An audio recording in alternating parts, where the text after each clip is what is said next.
ప్రభుత్వ ఉద్యోగం వద్దు, రాజకీయమే ముద్దంటున్నారట ఆ జిల్లాలో పలువురు. స్థిరమైన ప్రభుత్వ ఉద్యోగాలు వదిలేసి రాజకీయాల్లోకి అడుగు పెడుతున్న వారి సంఖ్య నెమ్మదిగా పెరుగుతోంది. రాజకీయ వారసత్వం ఉన్నవారు కొందరైతే ఉద్యోగ సంఘాల నాయకత్వం నుంచి రాజకీయాల్లోకి వస్తున్నవారు మరికొందరు.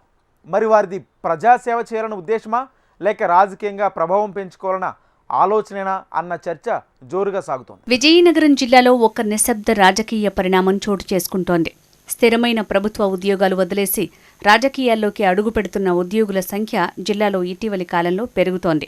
ఒకప్పుడు ఉద్యోగం అంటే భరోసా, ఇప్పుడు మాత్రం ఉద్యోగం కంటే రాజకీయాలే భవిష్యత్తు అనే భావన బలపడుతున్నట్టుగా కనిపిస్తోంది. ఇప్పటివరకు రాజకీయ నేపథ్యం ఉన్న నాయకుల్లో ఒకరు కోట్ల సుగుణాకర్ రావు. తన తండ్రి గతంలో ఎమ్మెల్యేగా పనిచేశారు.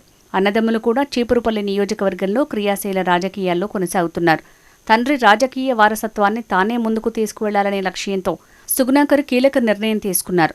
అడల్ట్ ఎడ్యుకేషన్ విభాగంలో డిప్యూటీ డైరెక్టర్గా పనిచేస్తూ ఇంకా 2 ఏళ్లు సర్వీస్ మిగిలి ఉండగానే స్వచ్ఛంద పదవీ విరమణకు వెళ్లారు. ఉద్యోగ భద్రతను పక్కనబెట్టి పూర్తి స్థాయిలో రాజకీయాలపై ఫోకస్ పెట్టాలని నిర్ణయించుకున్నారు. అలాగే పోలీస్ శాఖ నుంచి బయటకొచ్చారు వెంకటరామసింహాచలం.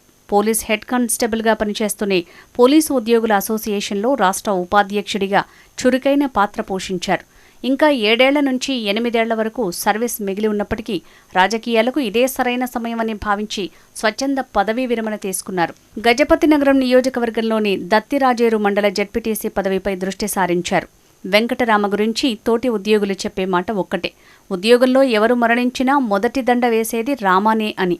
సర్వీస్ మోటోతో సహచరుల కష్టాల్లో ఎప్పుడూ ముందుండే వ్యక్తిగా రామాకు పేరుంది. ఈ ఇద్దరూ చెప్పే ప్రధాన కారణం ఒక్కటే, సర్వీస్లో ఉండి సేవ చేయాలంటే అనేక పరిమితులు ఎదురవుతున్నాయని, చిన్న కార్యక్రమానికైనా ఉన్నతాధికారుల అనుమతులు తీసుకోవాల్సి వస్తోందని వారి వాదన.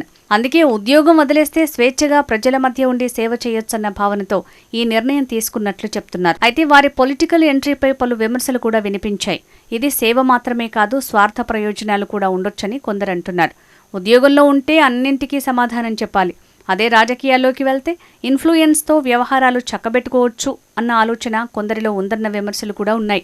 ఏదేమైనా విజయనగరం జిల్లాలో స్వచ్ఛంద పదవీ విరమణలు కేవలం ఉద్యోగపరమైన నిర్ణయాలే కావు, రాజకీయ భవిష్యత్తుకు పునాదిగా కీలక అడుగులుగా మారుతున్నాయి. ఉద్యోగంలో ఉండి సేవ చేయటం కష్టమంటూ రాజకీయాల్లోకి వస్తున్నవారు ఒకవైపు, సేవ పేరుతో స్వార్థ ప్రయోజనాలు కూడా ఉన్నాయన్న విమర్శలు మరోవైపు. నిజంగా ప్రజాసేవే లక్ష్యమా, లేదా రాజకీయ ఇన్ఫ్లుయెన్స్ కోసమేనా అన్నది వారి రాబోయే రాజకీయ ప్రయాణమే తేల్చనుంది.